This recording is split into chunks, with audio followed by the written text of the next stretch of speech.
update ng bayan, maasahan anumang panahon. Magandang araw po sa ating lahat. Ngayon ay araw ng Martes, March 19, 2024 at narito ang update sa lagay ng ating panahon.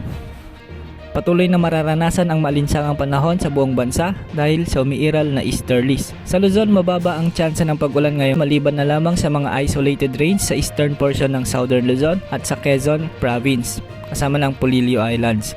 Posible rin ang mga isolated rains sa may Catanduanes at ilang bahagi ng Bicol region.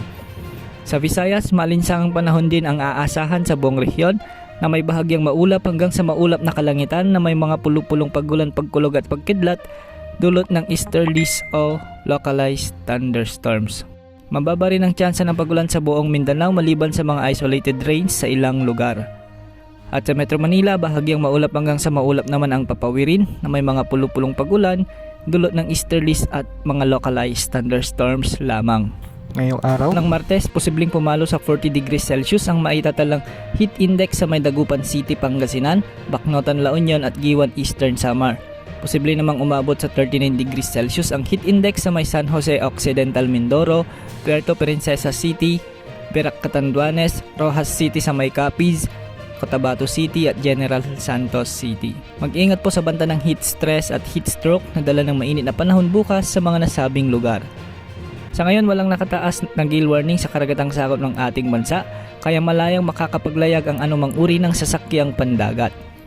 Samantala, isang bagyo ang nananalasa sa bahagi ng Northern Australia.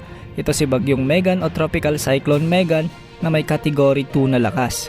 Isa pang sama ng panahon ang minomonitor sa may western part ng Australia, ngunit mababa naman ang tsansa ng mga ito na makaapekto sa panahon sa ating bansa. Base sa latest wind map ng GFS model, wala namang inaasahang mabubong sama ng panahon na posibleng makaapekto sa bansa sa susunod na 3 hanggang 5 araw. Yan ang latest sa lagi ng ating panahon. Ito po ang weather update ng bayan, maasahan anumang panahon.